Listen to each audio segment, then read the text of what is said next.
Good morning students, physics की online class में आपका स्वागत है। और बच्चों, अपन ने पिछले वीडियो में पढ़ा था, ओम का नियम पढ़ा था और विद्युत धारा पढ़ी थी, धारा तथा अपवहन वेग में संबंध पढ़ा था, विभव तथा अपवहन वेग में संबंध पढ़ा था। आज बच्चों अपन इस वीडियो में पढ़ेंगे मुक्त इलेक्ट्रॉन सिद्धांत से ओम के नियम की व्याख्या। देखिए बच्चों, मुक्त इलेक्ट्रॉन सिद्धांत से ओम के नियम की व्याख्या किस प्रकार से की करते हैं, तो अब सीधे चलते हैं अपने वीडियो पे। तो देखिए बच्चों, वी नो दैट अपवहन वेग तथा धारा में क्या संबंध होता है, NEAVD बराबर I, that is equation number first. अब बच्चों यहाँ पे आ गया I। अब देखिए VD बराबर क्या होता है, VD बराबर होता है EE upon M into tau, ये होता है VD, that is equation number 2। We know that E बराबर होता है V अपॉन L, विभवन अपॉन चालक की लंबाई, दैट इज इक्वेशन नंबर 3। समीकरण 3 को 2 में रखने पर, अगर समीकरण इस 3 को 2 में रख देते हैं तो अपने पास में आ जाता है VD बराबर E V upon M L into tau, that is equation number 4। देखिए बेटा, N बराबर वो NEAVD बराबर होता है I, VD होता है अपवहन वेग, अपवहन वेग VD बराबर होता है EE upon M into tau, जहाँ विश्रांति काल है। अपन बच्चों जानते हैं कि विद्युत धारा और विभव में क्या संबंध होता है, E बराबर V अपॉन L होता है। तो देखिए ये वाली वैल्यू जो है अपन ने यहाँ पे रख दी, E अपनी जगह पर, यहाँ पर V अपॉन L, M अपनी जगह पर, टो अपनी जगह पर। ये आ गया अपना समीकरण नंबर 4।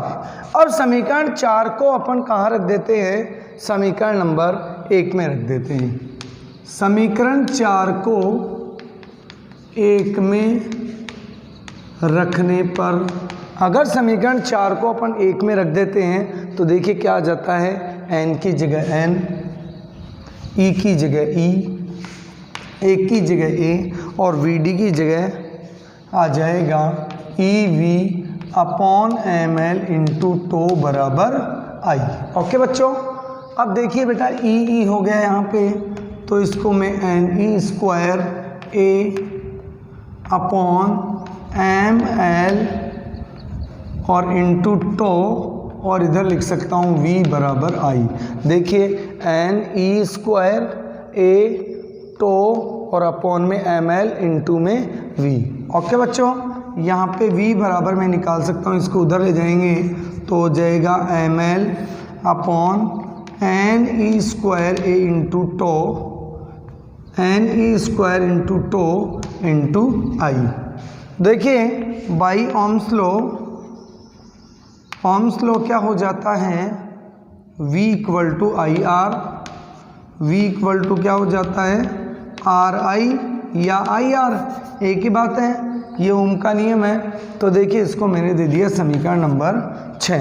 समीकरण 5 व 6 से क्या हो जाएगा बेटा, R बराबर आ गई, ये वाली टर्म्स क्या हो गया, इसका प्रतिरोध हो गया। ओके बच्चों, तो मैं इसको लिख सकता हूँ, R बराबर आ गया ML अपॉन N E square A into tau, यह होता है चालक का प्रतिरोध। ओके बच्चों, आपने प्रतिरोध का नया फॉर्मूला क्या कर लिया, ड्राइव कर लिया है। तो ये है अपना ओम के नियम की जो इलेक्ट्रॉन सिद्धांत से उत्पत्ति, और यही क्या है बच्चों, ओम का नियम है। और ये क्या है, प्रतिरोध है, और ये नियतांक है। ये क्या है बच्चों, नियतांक है। अतः समीकरण 5 से क्या हो जाएगा, V समानुपाती आई। ओके, देखिए ये वाला पूरा टर्म क्या है, कांस्टेंट है, तो v समानुपाती आई, और यही क्या है, ओम का नियम है। ओके बच्चों, अब इसका स्क्रीनशॉट ले लीजिए, फिर चलते हैं अपन नेक्स्ट टर्म पे। तो देखिए नेक्स्ट टर्म अपना क्या है। नेक्स्ट टर्म है अपना बहुत ही आसान टर्म है, और नेक्स्ट में अपन ने कल सिर्फ प्रतिरोध पढ़ा था। कल अपन ने क्या पढ़ा था, प्रतिरोध पढ़ा था, और यहाँ पे अपन ने पढ़ लिया प्रतिरोध का नया फॉर्मूला। तो देखिए बच्चों, R बराबर क्या आ गया, अपन ने अभी भी फाइंड किया है, R बराबर ml n e square a into tau, ये प्रतिरोध का नया सूत्र है। देखिए बच्चों, m n e square tau, ये सारे अगर कांस्टेंट हो तो मैंने कल बताया था R समानुपाती L और R व्युत्क्रमानुपाती A। अगर L को बढ़ाते हैं तो प्रतिरोध भी क्या होगा, बढ़ेगा, और बच्चों एक को बढ़ाते हैं तो प्रतिरोध क्या होगा, घटेगा। ये बात अपन पहले पढ़ चुके हैं। देखिए बच्चों, स्पेशल चीज़ आपको यहाँ पे बताई जा रही है, बहुत ही इंपॉर्टेंट चीज़ है ये, और ये आप इस पर प्रॉपरली फोकस करते रहिए। स्पेशल थिंग्स क्या है यहाँ पर, स्पेशल पॉइंट, थिंग्स नहीं बोलेंगे, इसको पॉइंट बोलेंगे। देखिए बच्चों, R बराबर होता है रो L अपॉन A। अगर इससे मैं निकालना चाहूँ यहाँ से, तो R is directly proportional to L upon A, और प्रोपोर्शनल को उठाएंगे तो रो L अपॉन A। ये आ गया अपने पास में R की वैल्यू। ये हो गया इक्वेशन नंबर फर्स्ट, और ये हो गया इक्वेशन नंबर सेकंड। तो देखिए बच्चों, इसको मैं लिख सकता हूँ क्या, इसी इक्वेशन को लिख सकता हूँ R बराबर m n e square into tau, और यहाँ पे लिख सकता हूँ L अपॉन A, और ये हो गई कांस्टेंट। अगर मैं इस वाले इक्वेशन को 3 को और इसको कंपैरिजन करता हूँ, तो मैंने इन दोनों इक्वेशन से क्या प्राप्त किया, इन दोनों इक्वेशन से अपन ने प्राप्त किया कि रो इक्वल टू कितना होता है, रो इक्वल टू होता है m यहाँ पर n e square tau, n e square tau, और ये होती है प्रतिरोधकता। क्या होता है बच्चों, प्रतिरोधकता है ये। तो देखिए बच्चों, ये प्रतिरोधकता जो है वो चालक की लंबाई और क्षेत्रफल पर निर्भर नहीं करती है, सिर्फ ये किस पर निर्भर करती है, यानी कि वो जो प्रतिरोध जो है, चालक जो है, वो किस मटेरियल का बना हुआ है। तो ये आगे अपने पास है प्रतिरोधकता। अब इसी से मैं निकाल सकता हूँ बेटा चालकता। तो चालकता क्या होती है, चालकता 1 अपॉन रो होती है, सिग्मा बराबर 1 अपॉन रो, और इसकी वैल्यू अगर पुट करता हूँ तो n square tau upon m, ये हो जाती है चालकता। ये तो हो गई बेटा रो की वैल्यू, और सिग्मा की वैल्यू क्या आ गई, सिग्मा बराबर आ गया n e square tau upon m। Okay students, ये वेरी मोस्ट इंपॉर्टेंट फॉर्मूले हैं दोनों, तो मैं इनको अलग लिख देता हूँ। आप इसका स्क्रीनशॉट ले लीजिए, फिर अपन नेक्स्ट टॉपिक पर चलते हैं। देखिए बच्चों, यहाँ पे मैं लिख देता हूँ, इधर वाला स्पेस काम में नहीं आएगा, तो इधर वाले स्पेस पे अपन लिख देते हैं, थोड़ा सा कलर चेंज करके लिख देता हूँ मैं यहाँ पे कि R बराबर होता है ml n e square a into tau. ये तो प्रतिरोध हो गई। प्रतिरोधकता होती है m n e square tau, और सिग्मा चालकता होती है n e square tau upon m। ये तीनों चीज़ें अपने क्या है, काम में आएगी। तो आपने स्क्रीनशॉट अगर ले लिया है तो मैं इसको आगे चलते हैं। आगे का देखिए बच्चों, जो वेरी मोस्ट इम्पोर्टेंट टॉपिक है वो मैं आपको भी बताने जा रहा हूँ। मैंने आपको ये बताया था बच्चों पहले कि जो धारा और जो अपवन वेग में संबंध है वे बहुत ही मोस्ट इम्पोर्टेंट है। इससे रिलेटेड बहुत सारे डेरिवेशंस आगे आते रहते हैं। तो देखो बच्चों, नेक्स्ट अपना टॉपिक है ओम के नियम का सदिश रूप। वेक्टर फॉर्म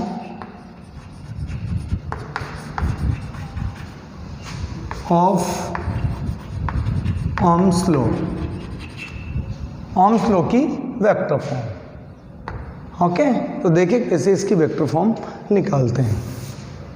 देखो बच्चों, we know that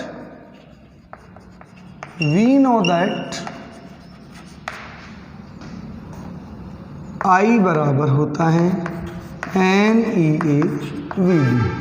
okay, I बराबर क्या होता है? NEA VD होता है।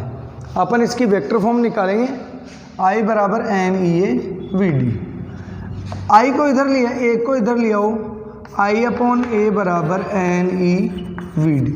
देखिए बच्चों, इधर अपन देखते हैं दूसरे कलर के अंदर, यहाँ पे I अपॉन A बराबर होता है J और VD बराबर होता है N, VD बराबर होता है EE upon M into to.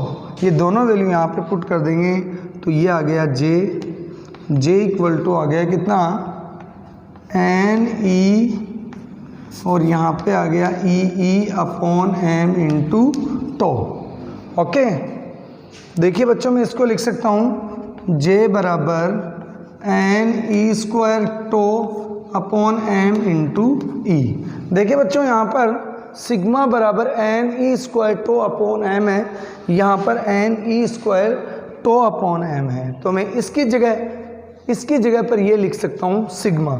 तो मैं यहाँ पे थोड़ा सा इसको इधर देख लीजिए, यहाँ पे आ गए अपन, तो यहाँ पे J बराबर लिख सकता हूँ J बराबर सिग्मा E, और मैं इसको लिख सकता हूँ सदिश रूप में अपन लिख सकते हैं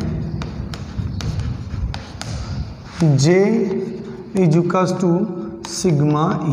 यह ओम का नियम का सदिश रूप है। ओके स्टूडेंट, इसका भी आप स्क्रीनशॉट ले लीजिए, और वो जो क्वेश्चंस आपको यहाँ पे फॉर्मूला दे रखे हैं इसको आप अपने माइंड के अंदर बिठा लीजिए, फिक्स कर लीजिए। जल्दी आप स्क्रीनशॉट लीजिए, फिर नेक्स्ट टॉपिक पर चलते हैं।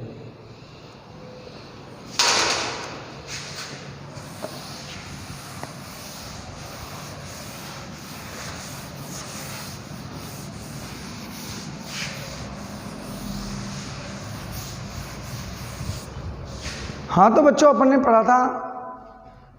पढ़ा था प्रतिरोध क्या होता है? प्रतिरोध जो होता है वो विद्युत धारा के मार्ग में रुकावट उत्पन्न करता है, विरोध करता है। प्रतिरोध जो होता है वो धारा यानी कि करंट फ्लो का अगेंस्ट होता है, वो यानी कि जिधर करंट फ्लो हो रहा है उस फ्लो को क्या करना है? रोकने का प्रयत्न करता है। उसके मार्ग में जो बाधा होती है उसको अपन क्या कहते हैं? प्रतिरोध कहते हैं। और प्रतिरोध को R से यानी R से डिनोटेट किया जाता है, और प्रतिरोध का मात्रक होता है ओम। तो देखिए, प्रतिरोध जो होते हैं उसको अपन परिपथ में किस प्रकार से संयोजित करते हैं वो हम अगले इसी टॉपिक के अंदर पढ़ते हैं। और अपना टॉपिक है प्रतिरोधों का संयोजन।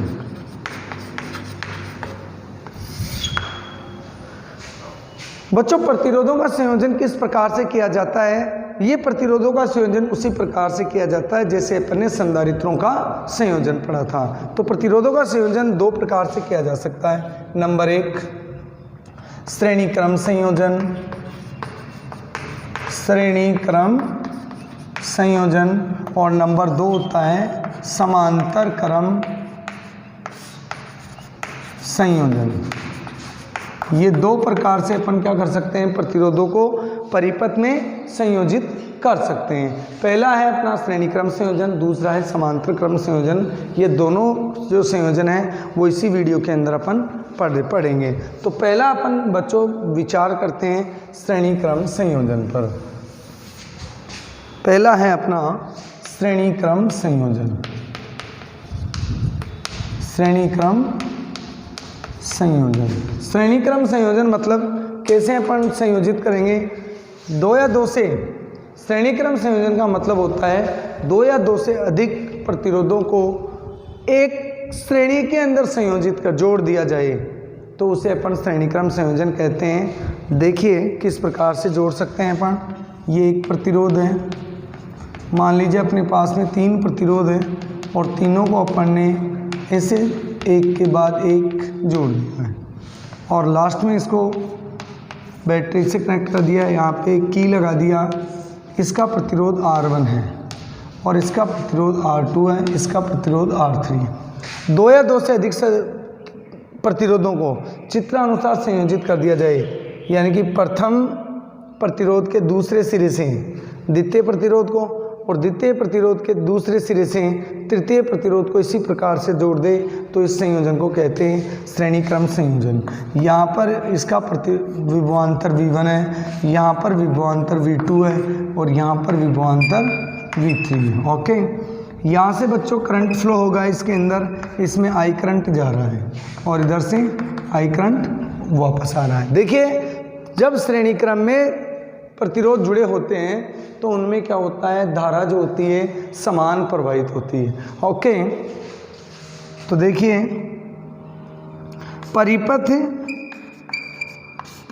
में कुल विभव V बराबर हो गया V1 V2 V3। Okay, that is equation number first. By Ohm's law, Ohm के नियम से V इक्वल टू हो गया IR, V1 equal to IR1। R1 क्योंकि करंट तो इनमें क्या तीनों में समान है और V2 इक्वल टू हो गया IR2 और V3 इक्वल टू आ गया IR3। देखिए मैंने बेटा यहाँ पर V1 की जगह V1 V2 V3 लिया है, R1 R2 R3 लिया है, लेकिन I के मैंने I1 नहीं लगाया है क्योंकि तीनों पर जो प्रतिरोध है उनके अंदर धारा क्या है, समान है। ओके बच्चों, यदि इस क्रम का तुल्य प्रतिरोध R हो, RS हो तो विभव V बराबर होगा IRS। ओके, समझ गए।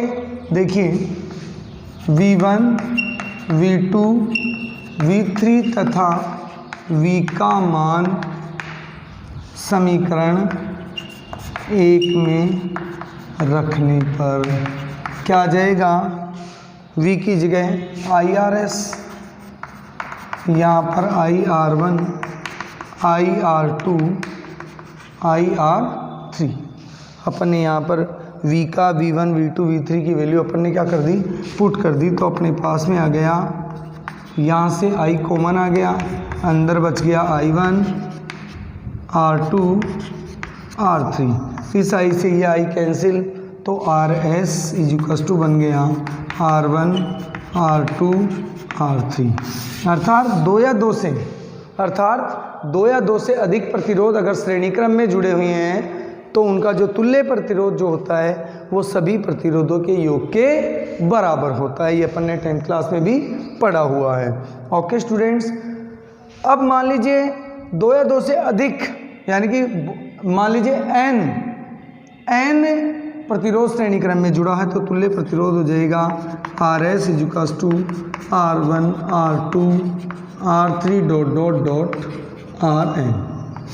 इस प्रकार से अपन ने क्या निकाल लिया, तुल्य प्रतिरोध निकाल लिया। अब बच्चों अपन चलते हैं नेक्स्ट बात क्या है अपनी, नेक्स्ट बात है, मान लीजिए थोड़ी देर के लिए आप पहले इसका स्क्रीनशॉट ले लीजिए, फिर इधर मिटा देता हूं मैं इसको, इधर अपन यूज ले लेते हैं। मान लीजिए n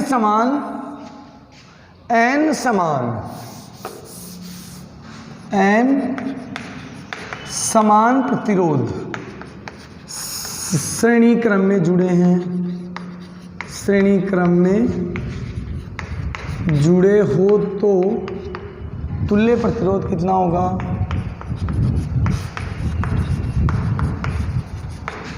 RS बराबर R plus R plus R dot R n तक। एन तक क्या आ गया, आर आ गया। मैं इसमें से कॉमन ले लूँ आर, तो यहाँ 1 + 1 + 1 डॉट डॉट 1 एन तक। और इसका अगर मैं योग करता हूँ 1 से लेकर एन तक की संख्याओं का योग करता हूँ तो आ जाएगा अपने पास में एन आर। ये आ गया तुल्य प्रतिरोध। जब एन समान, अगर समान प्रतिरोध क्या जुड़े हो, श्रेणी क्रम में जुड़े हुए हो। तो देखिए बच्चों, यहाँ पर जो क्या होता है, श्रेणी क्रम में जब कोई प्रतिरोध जुड़ा होता है तो जो तुल्य प्रतिरोध होता है वो सभी प्रतिरोधों के योग के बराबर होता है। अर्थात श्रेणी क्रम में अगर प्रतिरोधों को जोड़ दिया जाता है तो परिपथ का प्रतिरोध क्या हो जाता है, बढ़ जाता है। ओके, इस प्रकार से अपन क्या ज्ञात कर सकते हैं, तुल्य प्रतिरोध ज्ञात कर सकते हैं। अगर इसका एक और बात बता दूं, अगर अपने पास में छोटे छोटे यानी कम ओम के यानी छोटे छोटे प्रतिरोध दे रखा है, अपने को बड़े प्रतिरोध की आवश्यकता पड़ती है, तो उन छोटे छोटे प्रतिरोधों को अपन क्या करेंगे, श्रेणी क्रम में जोड़ देंगे तो एक बड़ा प्रतिरोध बन जाता है। इस प्रकार से अपन क्या कर सकते हैं, श्रेणी क्रम संयोजन की डेरिवेशन कर सकते हैं, तुल्य प्रतिरोध ज्ञात कर सकते हैं। बच्चों एक और बात बता देता हूँ, इसके अंदर ये जो अपनी रोड लाइटें होती है वो भी किस में लगी होती है, श्रेणी क्रम में लगी होती है, क्योंकि उनको एक ही स्विच से चालू यानी ऑन और ऑफ किया जा सकता है। ओके, अब आते हैं समांतर क्रम संयोजन, प्रतिरोधों का समांतर क्रम संयोजन।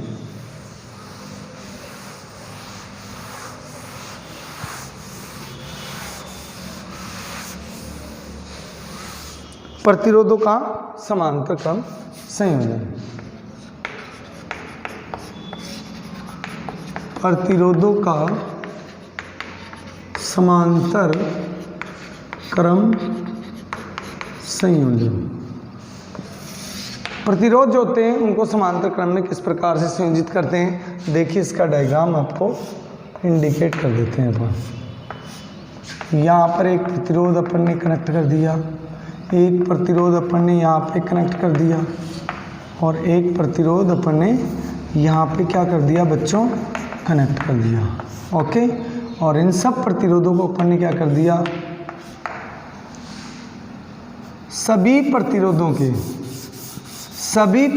के प्रथम सिरों को, सभी प्रतिरोधों के प्रथम सिरों को तथा द्वितीय सिरों को एक जगह संयोजित कर दिया जाए तो क्या बन जाएगा, समांतर क्रम संयोजन हो जाएगा।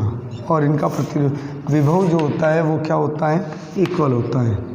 समांतर क्रम संयोजन के अंदर यानी कि ये जितने भी अपन ने प्रतिरोध यहाँ पे जोड़ रखे हैं उनका दूसरा सिरा एक ही जगह पर कनेक्टेड है और प्रथम सिरा भी एक ही जगह कनेक्टेड है, तो इनका विभव क्या होगा, समान होगा। अब यहाँ से देखिए बच्चों, जब धारा प्रवाहित होती है, यहाँ से जब धारा प्रवाहित हो रही है आई, तो यहाँ पे आके धारा 3 भागों में डिवाइड हो जाती है। ये हो गया I1, ये हो गया I2 और ये हो गया I3। धारा 3 भागों में डिवाइड हो गई है, I1, I2 और I3 में। ओके, तो कुल धारा कितनी हो गई, कुल धारा I बराबर I1, I2, I3। ओके, इसको देंगे समीकरण नंबर 1। देखिए विभव समान है, धारा अलग अलग है, प्रतिरोध भी अलग अलग है। ओके, तो ओम के नियम से,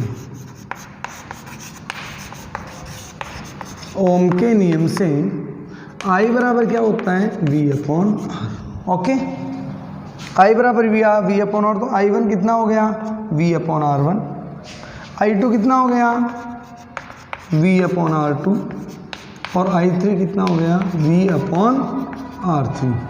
यदि समांतर क्रम संयोजन का तुल्य प्रतिरोध, यदि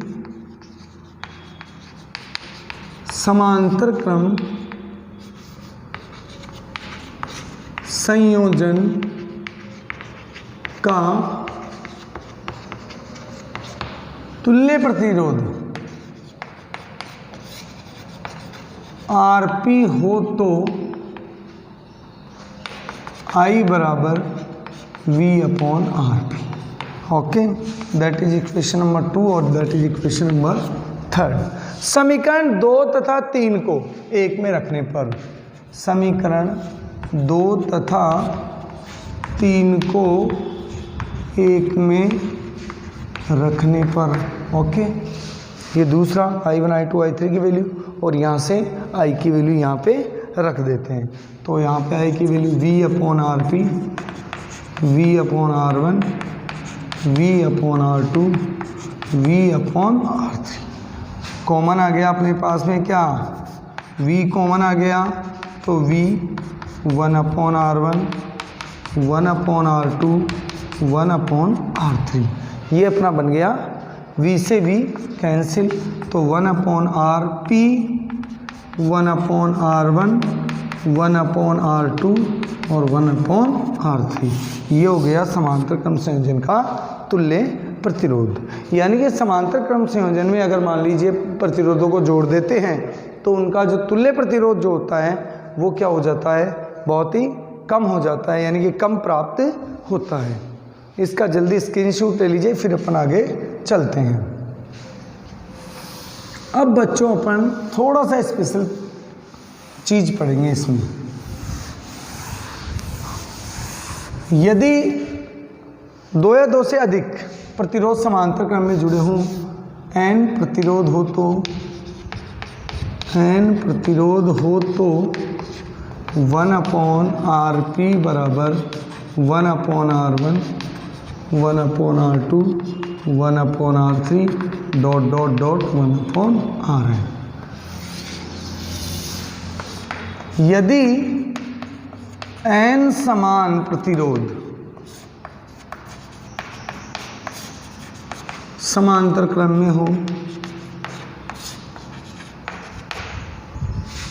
में हो, तो तुल्य प्रतिरोध कितना होगा, तुल्य प्रतिरोध होगा 1/RP equals to 1/R, 1/R ... 1/R। तो 1/RP आ जाएगा n/R, या RP इक्वल टू आ जाएगा R/N। यह आ गया जब n प्रतिरोध किस में जुड़े हो, समांतर क्रम में जुड़े हो। ओके बच्चों, अब चलते हैं थोड़ा सा आगे। अगर मान लीजिए अपने पास में क्या है, 2 प्रतिरोध समांतर क्रम में जुड़े हो, 2 प्रतिरोध R1 तथा R2 समांतर क्रम में हो तो क्या आ जाएगा, 1/RP equals to 1/R1, 1/R2। ये जो मैं फॉर्मूला यहाँ बनाने जा रहा हूँ बेटा, ये बहुत इंपॉर्टेंट फॉर्मूला है। जब भी अपन कभी भी इनकी प्रॉब्लम सॉल्व करेंगे तो इसका यूज आता ही रहता है, बोर्ड में भी इसका यूज आएगा। इसका एलसीएम आ गया है R1 R2, R1 से R1 कैंसिल, तो ये इधर चल जाएगा, ये इधर चल जाएगा, R2 प्लस R1। मैं बच्चों इसको ऐसे भी लिख सकता हूँ, RP बराबर R1 plus R2 upon R1 R2। अगर मैं RP की वैल्यू निकालना चाहता हूँ तो इसको कहाँ ले जाएंगे, ऊपर, ये हो गया RP और यहाँ पर हो गया R1 R2, R1 plus R2, ये हो गया तुल्य प्रतिरोध। तो इस प्रकार से अपन क्या कर सकते हैं, प्रतिरोधों का संयोजन कर सकते हैं और इसको भी सॉल्व करते रहते हैं। देखिए बच्चों, नोट्स आपको इस डिस्क्रिप्शन बॉक्स में मिल जाएगा, तो वहाँ से नोट्स को डाउनलोड कर सकते हैं। आज के वीडियो में इतना ही पढ़ेंगे। अगर हमारा चैनल पर नए हैं आप तो चैनल को सब्सक्राइब कर दीजिए, बेल आइकन को भी दबा दीजिए ताकि आपको नए आने वाली वीडियो का नोटिफिकेशन मिल जाए, और न्यूमेरिकल सॉल्व करते रहिए। कल अपन इससे रिलेटेड प्रॉब्लम सॉल्व करेंगे। आज के लिए इतना ही काफ़ी है।